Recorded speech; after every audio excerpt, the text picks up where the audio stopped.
Okay. Hi, guys. Welcome back to our Cooper Book Club, Reading Between the Wines. We are on chapter 12, but I did promise you guys last week that we would go back in 11 because we didn't talk about differential reinforcement. And that's a really important part of reinforcement because we use that for everything. Differential reinforcement is so important. And it's one of my favorite things to preach about because you'll hear people all the time, your RBTs or whoever your technicians are, telling the clients, no, stop, don't do that. We don't hit our friends. We don't put things in our mouth. We don't bite, all of that stuff.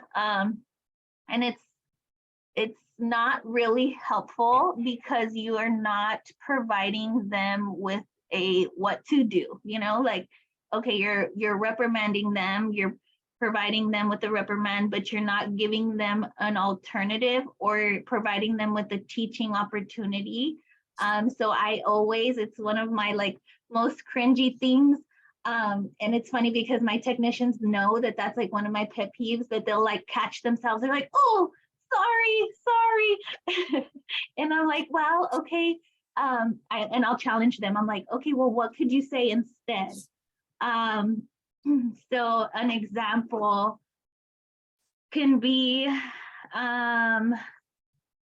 okay, so first let's talk about differential reinforcement of other behavior. So that's on page 281. Differential reinforcement of other behavior delivers a potential reinforcer whenever the target behavior has not occurred during a set time interval or at a specific point in time. So DROs are time-based. So that is also something really important for you to know about DROs. So it's a certain amount of time, and if they engage in any other behavior but the behavior that you are trying to reduce, then they get to reinforcement.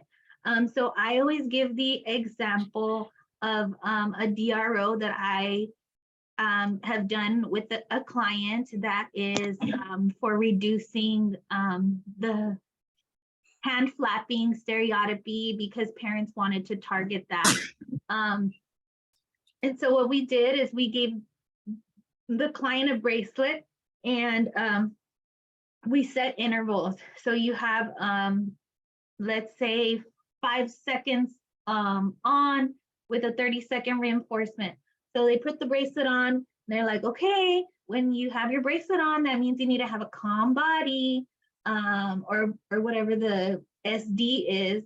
And if they make it the 5 seconds, so you count 1, 2, 3, 4, 5, or you have a timer or whatever, if they're able to make it for those 5 seconds without engaging in that behavior, then they get to reinforcement for those 30 seconds.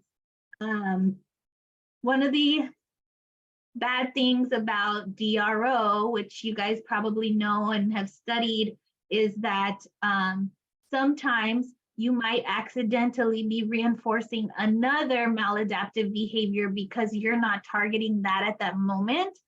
So you're reinforcing them for any other behavior but the hand flapping. So it can be like, oh, wow, Samantha, good job sitting in your chair. Wow, good job reading your book.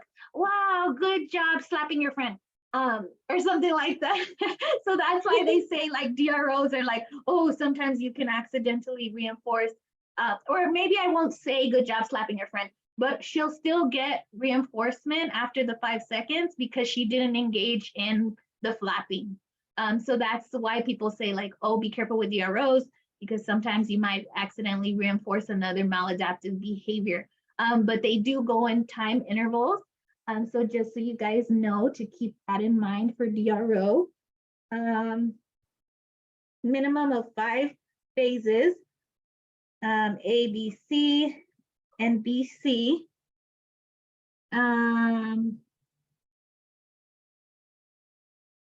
Okay, let's see.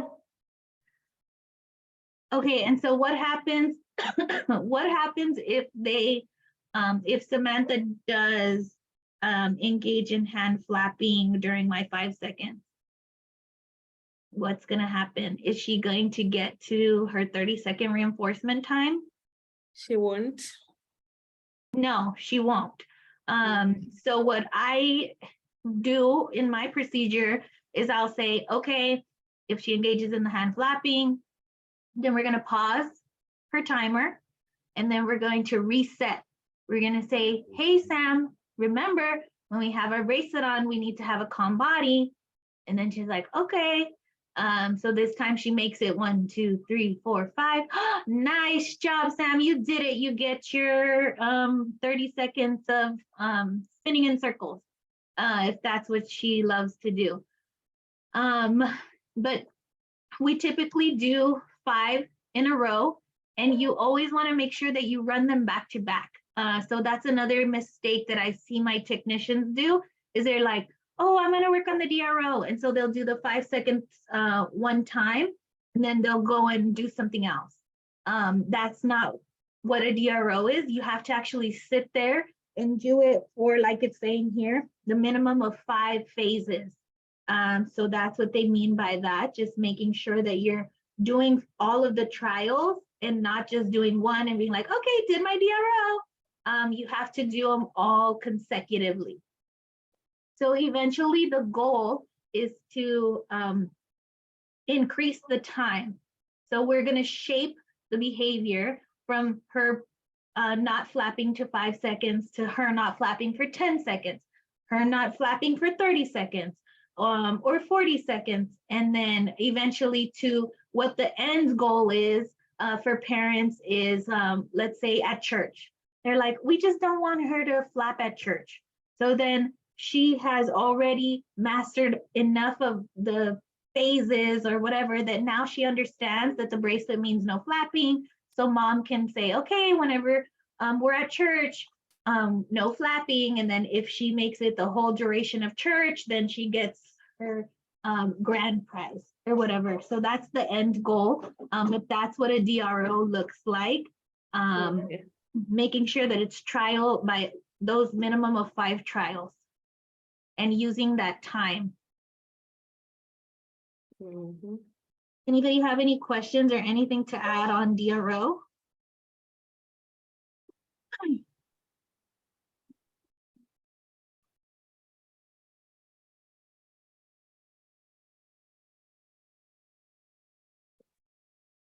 Okay. Differential reinforcement of alternative behavior. So this one, we use it for pretty much everything, right?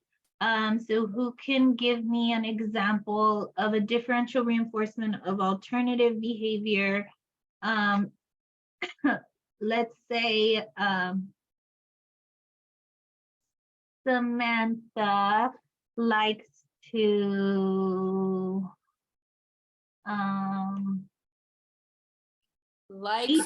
let's say she likes to eat her erasers off of her pencils. So how can I provide her with a DRA, a differential reinforcement of alternative behavior? So I know that Samantha has a history of eating the eraser off of her pencil, and it's disruptive because now she can't make mistakes because she has no eraser, something like that. I can always bring those chew necklace to chew on. And yeah, that's a good one. Providing a sensory toy, Denise said. A chewy necklace. So she's going to redirect her to some type of alternative. So the difference between DRA and DRI is that alternative doesn't have to be incompatible, right? So there's a difference between a differential reinforcement of incompatible and a differential reinforcement of alternative. So alternative can be anything. It doesn't even have to be incompatible. So like the chewy, that would be a little bit more so incompatible because she can't eat the chewy at the same time and chew on her eraser. So what I could say is I could say, hey, Sam, we write with our pencil like this. And so I show her, I model how you write with the pencil. And so that's a DRA because she can still bite the pencil and write. So I didn't provide her with a DRI, I provided her with a DRA, if that makes any sense. So just so that you know the difference between the two, because what you said is still a DRA, a differential reinforcement of an alternative, but it's an incompatible alternative. So just so that you guys don't confuse yourself, try to think of an example where she can still engage in the behavior because I'm just providing a DRA versus a DRI. Selena, when they say it has to be functionally equivalent though, right? So meaning that was functionally equivalent, she's chewing on the necklace or chewing on the eraser.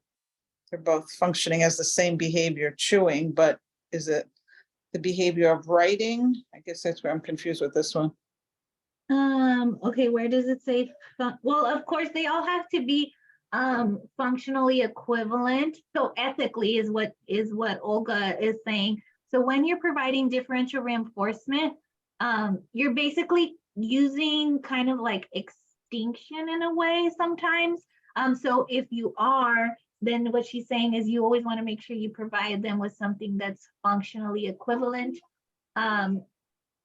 So I'm just trying to give them like a clear example of the difference between DRA and DRI. But you could always mix your reinforcement schedules, right? So I can do a DRA and a DRI. So maybe I give Sam gum and I tell her, hey, we can do this with the pencil. And so now I provided her with a DRA and a functionally equivalent behavior of her chewing gum. So I did DRA, DRI, so that I could fall within those ethical guidelines that Olga's talking about. Right. Yeah, good question. Good way to be ethical, Olga.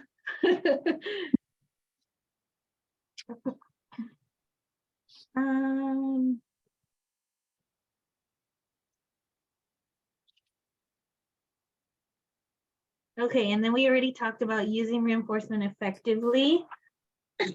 So I think that was the only part that we had kind of left off on or left out. Does anybody have any other questions on reinforcement before we go on to negative reinforcement? So we just talked about positive reinforcement for like 4 sessions, because in ABA, we love positive reinforcement, right? Because we're trying to increase the behavior and we want to make it pleasant. So positive reinforcement is always your go-to. Then we're going to go on to negative reinforcement. Does anybody have any questions before we move on?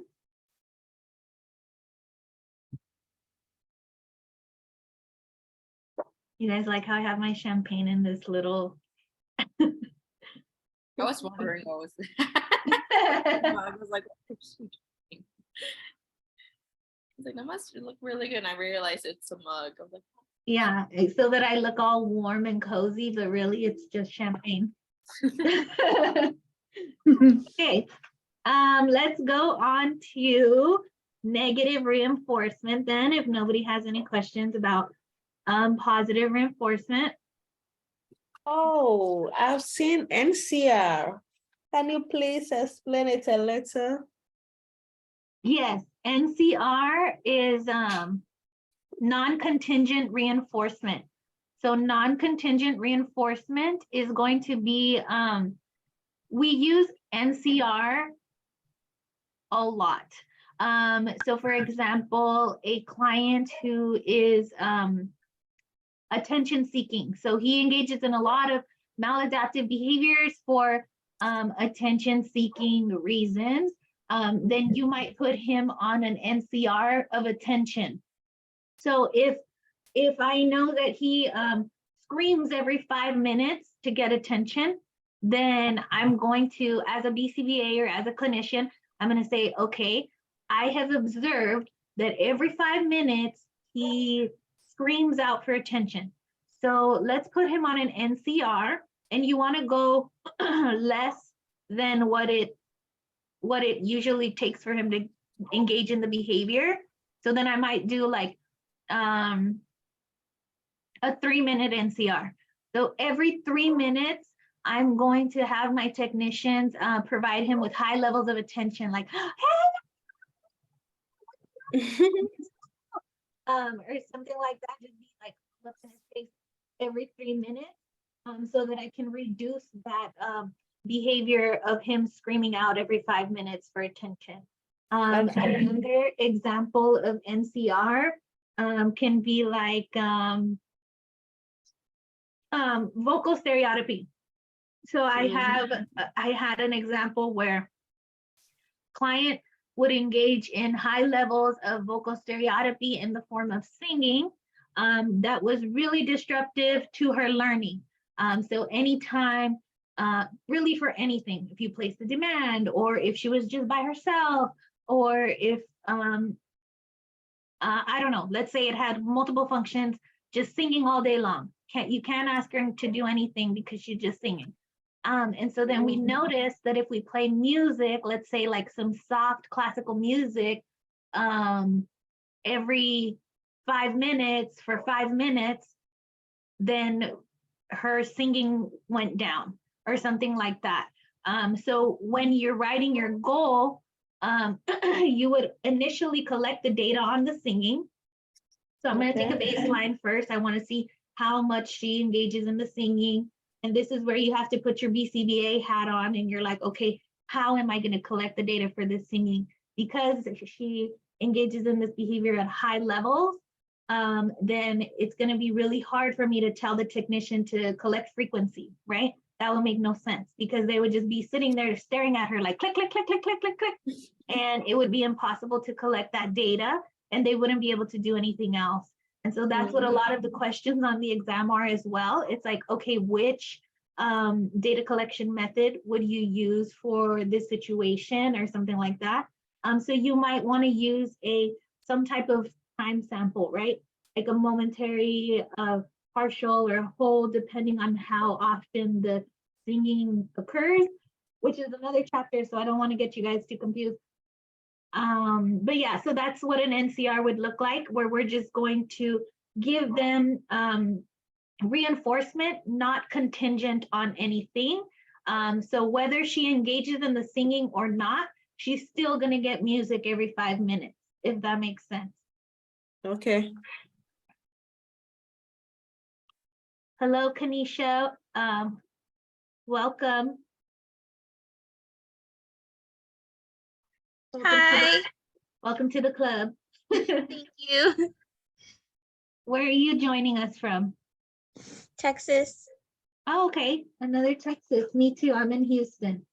Nice. I'm in San Antonio. Okay. I went to Texas State, so I know all about that side of the world. Cool. Well, welcome.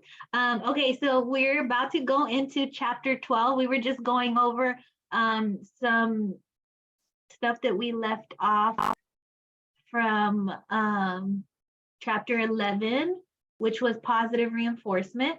So now we're going to go into talking about negative reinforcement. So negative reinforcement. Does negative reinforcement mean bad?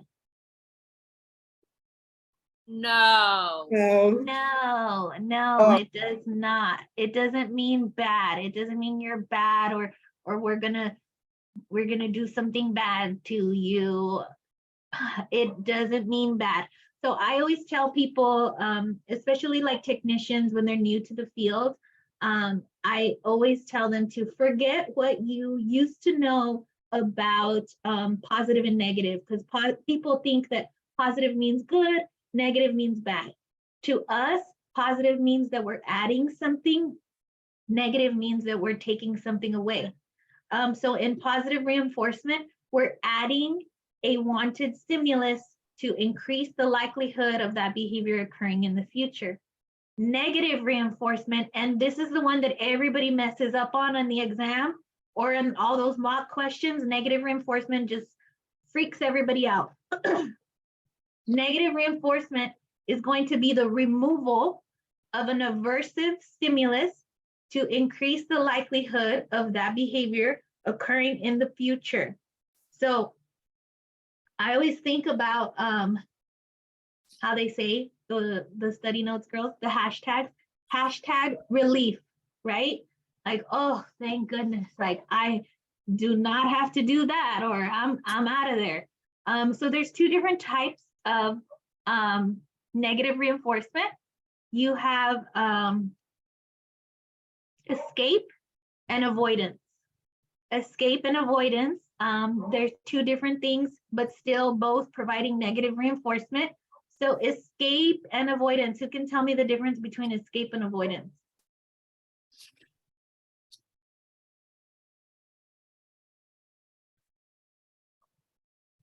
Escape is trying to get out of something that you're already in. Avoidance is trying to like avoiding something that you're not in it already, but you know. Yeah, you haven't come into contact with it You yet. haven't come in contact with it, but like you're just avoiding it. Like for example, like I always think of this like, oh, my mom is mad. Like I know my mom had a bad day at work, so I'm gonna avoid her so she won't yell at me because I already came in contact with that before. Now I've learned like, okay, I'll just avoid her since she had a bad day at work. 'Cause Yeah, perfect. That's a great example. So escape means that I have already come into contact with it. Let's see, what is an example? So let's say, My favorite example is that when you're in the rain, so you go inside. oh yeah, you're getting rained on, you run inside. Yeah. That's a good You're one. escaping the rain. Yeah, that's a good one. You can get wet. What else? Anybody else have another one? If you touch something hot. Yeah, so she accidentally touched the stove. So she's like, ow, stops doing that. So yes, perfect. Rain, getting out of the rain, touching a hot stove. What about like, let's say you're in an awkward conversation. You're talking to your boyfriend's or your boyfriend's ex-girlfriend. You run into her at Walmart or something, and she's like, oh, hi, how are you? And you're like talking to her for a while, and you're like, oh, actually, I really gotta go, I have a meeting. And then you like run away from that situation. So you already came into contact with it, so you're gonna escape that behavior. Or you can avoid her when you see her. Let's say you go to the mall and you're like, oh, that's the ex-girlfriend. So you turn the other way. So avoid having conversation with her. Yeah, perfect. So you can do the same thing if you haven't already contacted her. So if she hasn't seen you yet, you saw her and you're like, oh shit, I don't want to talk to her. And so you like run the other way. That would be avoidance. Somebody says your neighbor's dog barking at you. Mute You- button. In the future, you avoid going outside when your neighbor is outside with the dog. Yes. Okay, so neighbor's dog is barking at you. So in that moment, you ran away, so that would be escape. But then in the future, she sees the dog outside, so she doesn't even go out there. So that would be avoidance. All right, so just think about the relief thing. And that's the part that always confuses people. I don't know if I've already done this with you guys, but I'm gonna do it. We haven't even started reading the book, but I'm gonna load the whiteboard and I'm gonna break something down for you in ABC. Collaborating, no. Do you want them to have access? Sure.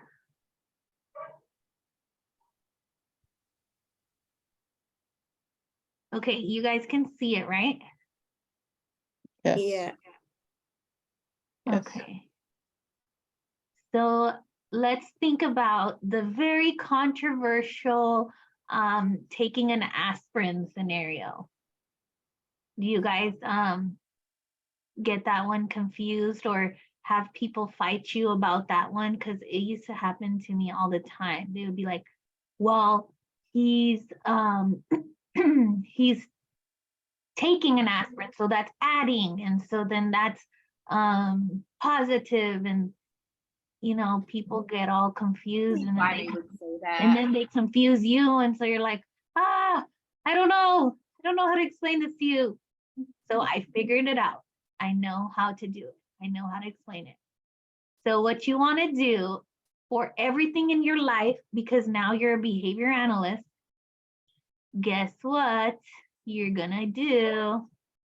ABC. ABC your life away.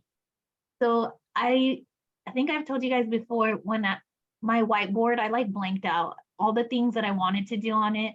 I didn't, but the one thing I did do is I made sure that if I was unsure of a scenario, that I ABC'd it. Okay, so antecedent behavior consequence. So let's think about the scenario where guy has a really bad migraine. His head hurts really bad. And so he takes a aspirin and he gets #relief and feels better. So that will be an example of, right, negative reinforcement. Mhm. So what we're gonna do is we're gonna say your antecedent. What's your antecedent? He Have a has headache.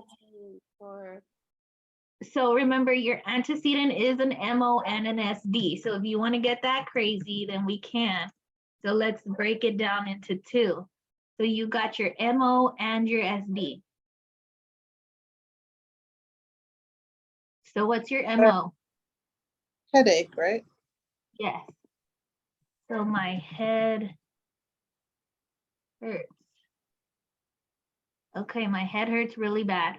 So what's my SD? Taking the, pill, the aspirin. Not Okay. taking it yet, because that's a Taking behavior. the aspirin. yes. Yeah, so I see an aspirin bottle. So that's my SD. Did I spell it wrong? Why did it say that? Oh, I see. C. No, it's fine. Okay, so we see an aspirin. I don't know if I spelled it wrong, but okay. Okay, so our SD is what signals that reinforcement is available, right? So our discriminative stimulus that's telling me that reinforcement is available is the pill bottle. So I see the pill bottle. So what's my behavior? What am I gonna do? Pick one. Take the pill. Yeah, I'm gonna take it. Takes pill.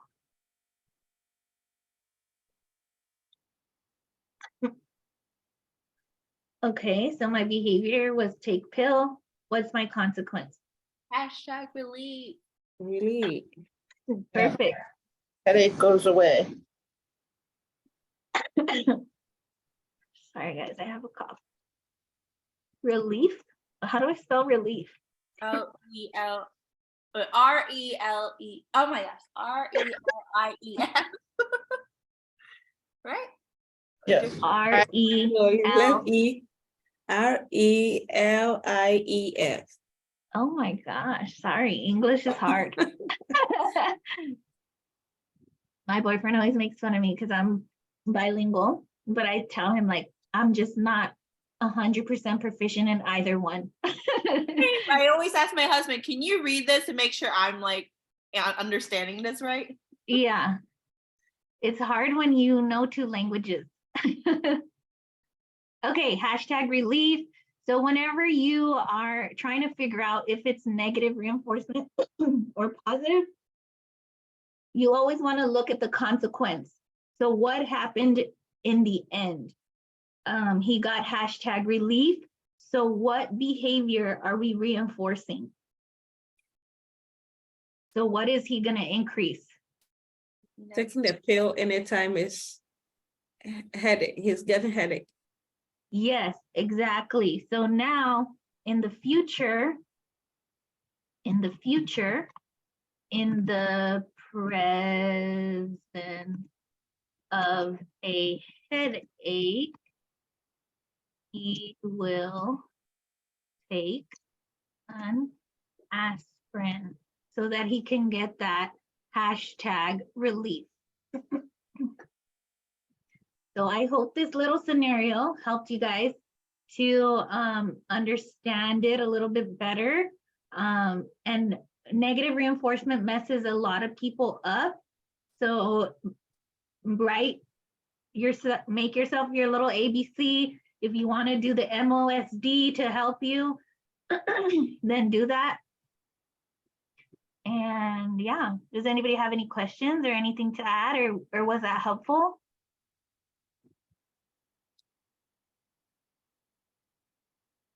Helpful. It's helpful. It's Okay. great. Yes, everybody said yes. Okay, good. Should we like snip that and put it in the group? Yes. We should, huh? Can you try another one though that's similar? I mean, not similar, just meaning like negative reinforcement where you can pick out the behavior, because that's I think Yeah. if, like you said, I know some people get confused thinking that because you're adding the pill that it's positive. But Yep. that's Let's see, what other situation can we put? so where you have there- to always know what the behavior is, right? Selena first, not the actual Yeah, they're- you always want to know the behavior and then know the consequence. So the consequence is the part that's going to tell me whether it's reinforcement or punishment, and if it's negative or positive. How about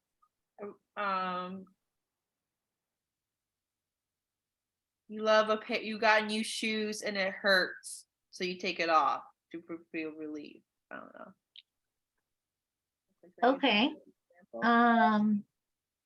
You like really love these shoes, so you bought it. You see these shoes, so you bought it. Oh wait, that's too long. Never mind. Okay. I have a good one. So on Friday, it was my last day at my last job, right? And so then we threw a party. I love Bad Bunny. I don't know if you guys know that, but I love Bad Bunny. So we threw a party and then we called it Un Verano Sin Me, which means a summer without me. That's the name of his album. So whatever. So we throw a Bad Bunny party. I got these shoes, like she's saying. They're super cute. They're like clear, but they were killing me the entire night. And so once I've had a little bit too much to drink and towards the end of the night, then what do you think happens to Selena? She is barefoot, all disgusting. So we could think about that scenario. So let's see, motivation to wear the shoes was look cute, right? party. Yeah, look cute, party. Okay, so look cute, go to party, that's my MO. My SD would be the shoes, right? These cute shoes. These cute heels. Or let's just say these cute shoes. Or wait. Okay, hold on. So let's do behavior. Behavior is going to be takes off shoes, right? And then consequences relief. Okay, never mind. So let's see. We're gonna say the scenario of her taking off her shoes. So the MO is going to be that the shoes hurt, right? Mhm. Wouldn't that make more sense? Shoes hurt. And so for antecedent, let's say she sees slippers. Doesn't know who they belong to, doesn't care.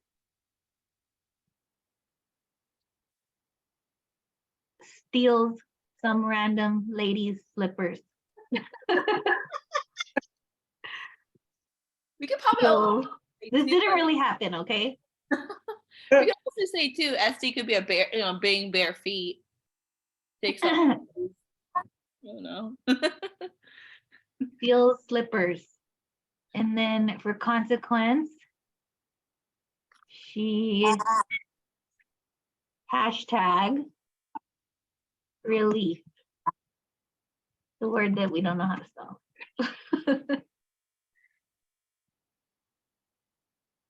Tell me again, how do we spell relief?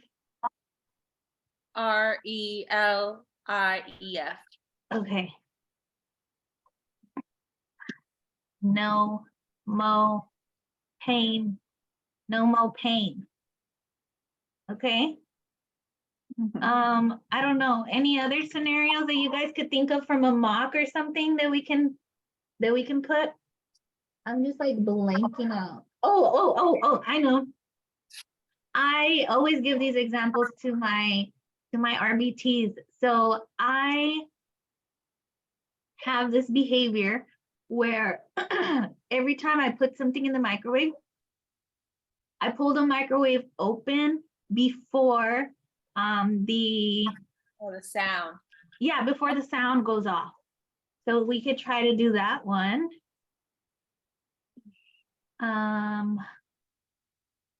Okay, let me first do behavior. Behavior is open microwave.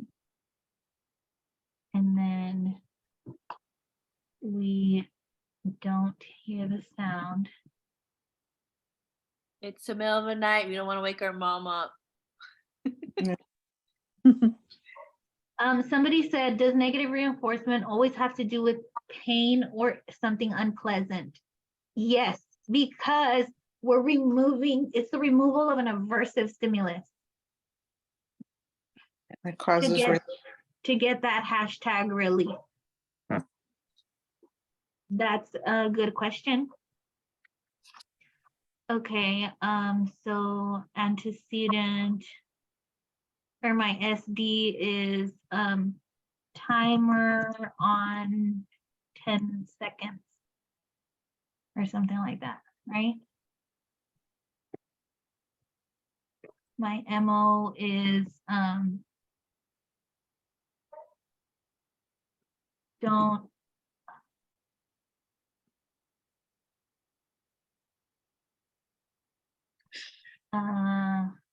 hate the microwave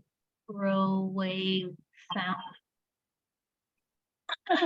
Okay, so for that situation, we ABC'd it. So our MO is that Selena hates the sound of the microwave.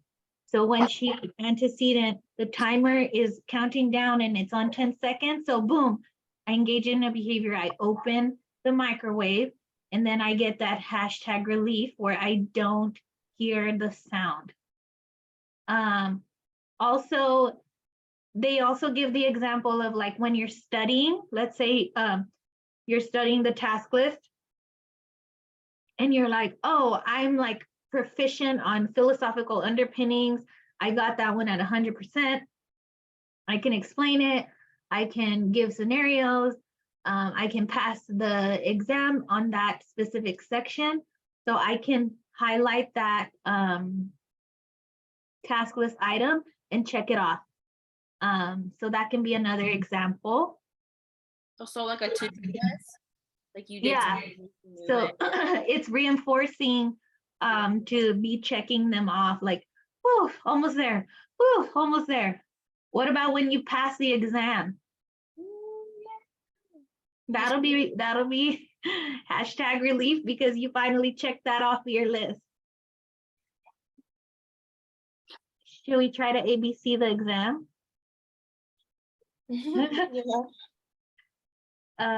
Okay. So the behavior will be Take the exam. takes exam. Even if you don't pass it, just taking the exam, like finishing it, you're like, oh, thank God. Because you're so anxious, right? But we'll just say takes exam and passes it. No. Okay, I was gonna say, 'cause that's one of my manager's names. Like, no, maybe he's pursuing BCBA. I think that was Olga. Okay, consequence. It could be either or, passing or not. Yeah, passing or failing, who cares? Stops sweating profusely. Let's just say. So MO, let's see, what's your MO? Get their certification, or can be the MO. Oh yeah, to become a BCBA, right? CBA. So that's my MO. I want to be a BCBA, so I'm like, okay, I'm gonna study, I'm gonna go to grad school, I'm gonna do all this stuff. And then my SD is going to be that, what's that center called? Here's one. Pearson view or whatever. SD sees Pearson view, which signals that reinforcement is available. So I'm like going in there. Selena goes in there, gives him her passport, leaves it there, blacks out, goes in there, takes the exam, finally stops sweating because she gets the paper that says she's a BCBA. So then she gets, again, like we said, hashtag relief. I think that's good. We did pretty good. We gave good examples. Anybody else need another example or want to give an example? Hold on, I'm gonna go let my dog in because I hear him barking. Somebody else want to try an example? of Negative negative? reinforcement, wouldn't it? Did you just say that would be negative reinforcement? To stop the barking. wouldn't it? Yes, I don't know if you guys hear him, but I can hear him, and so it's really it's really disruptive. So I have to go get some hashtag relief. I'll be right back. Hold on.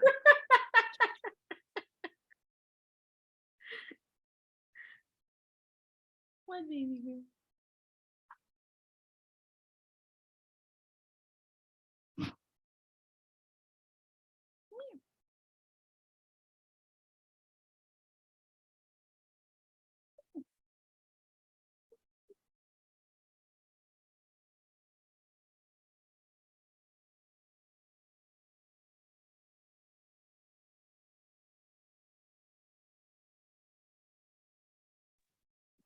Okay.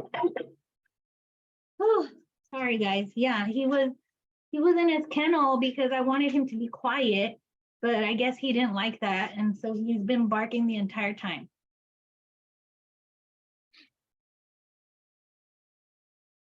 So that would be another negative reinforcement for your dog too, wouldn't it? Because they were in the kennel, which would be like an aversive and they want to get out. Yeah. Look at that. All those real life examples. Oh, that's so good. We also it can be like a behavior trap, right? So I reinforced, dang it, I reinforced the behavior of him barking. It was a behavior trap. So basically we can do the same thing like with the kids, right? So they're having a tantrum, screaming, and then mom's like, oh, shut up. And then they give them the lollipop or whatever. And that's because mom doesn't want to hear you screaming anymore. So I get my hashtag relief, but I also reinforce the screaming behavior. So same situation for Rocky over here. He was barking like crazy because he wanted to get out of the kennel. And so I go run over there and let him out of the kennel.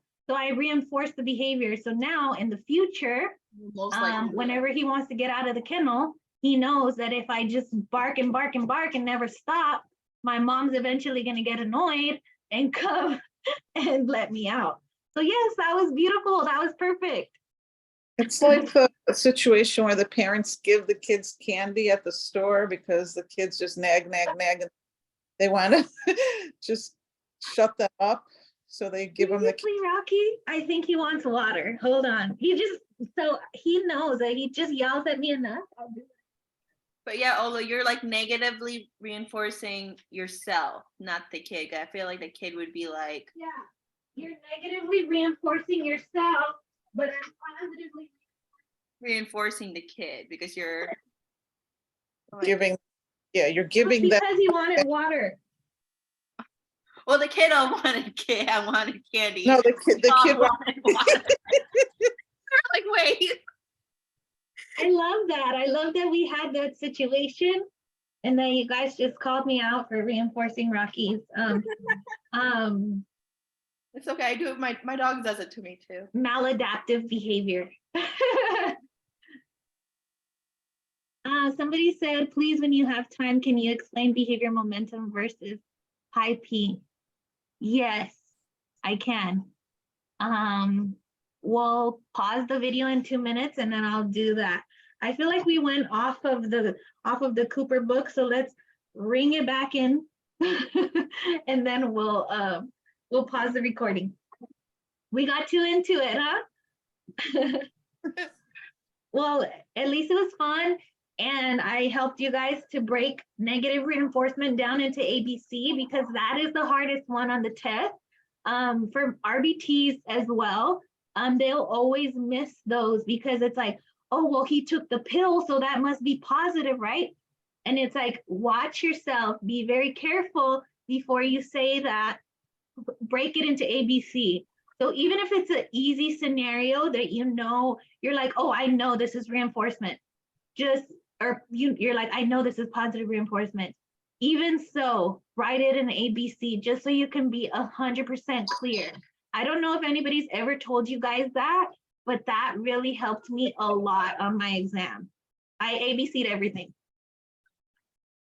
And you need to get into that habit because you're a BCBA now and ABC is your life. Okay. So let's see, chapter 12, negative reinforcement.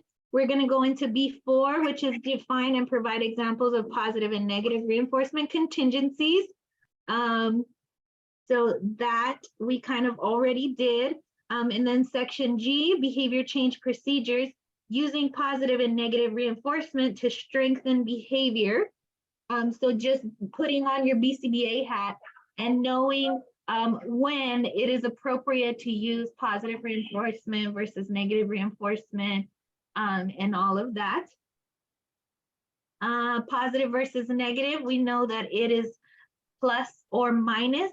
So we're going to add, for positive, we're going to add a wanted stimulus to increase the likelihood of a behavior. And for negative reinforcement, we're going to remove an unwanted stimulus to increase the likelihood of that behavior occurring in the future. And so on page 288, they kind of do the same thing, breaking it down into ABC, where they do the EOSD response and the SR minus. And also, you guys are going to want to know the difference between SR plus and SR minus. So what is SR plus? Positive reinforcement. Yes, perfect. SR plus is positive reinforcement and SR minus is? Negative reinforcement. Yes, negative reinforcement. So those things kind of threw me off too, because like I can say all of these things to you guys, but I don't always use those like SR minus when I'm like writing or explaining things. So those little tiny details can go past you, or I don't know what I'm trying to say, but just pay attention to those little things. So yeah, SR minus is going to be negative reinforcement. SR plus is going to be positive. Let's see. Oh, let's use this example that they gave us here. So loud noise coming from the construction outside is the EO. And then the SD is going to be roommate nearby. So for your response, you ask your roommate to close the window and the noise subsides. So hashtag relief, right?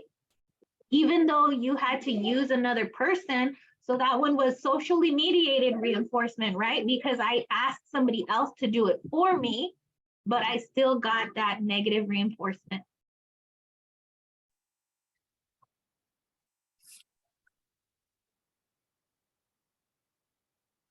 Sorry, I had to pause myself to yell at my kid. But yes, I think we can pause there and then we'll continue next week. I feel like we kind of already went through a lot of the stuff in this chapter, but we'll just continue going through and getting familiar with the terms and the way that Cooper words it.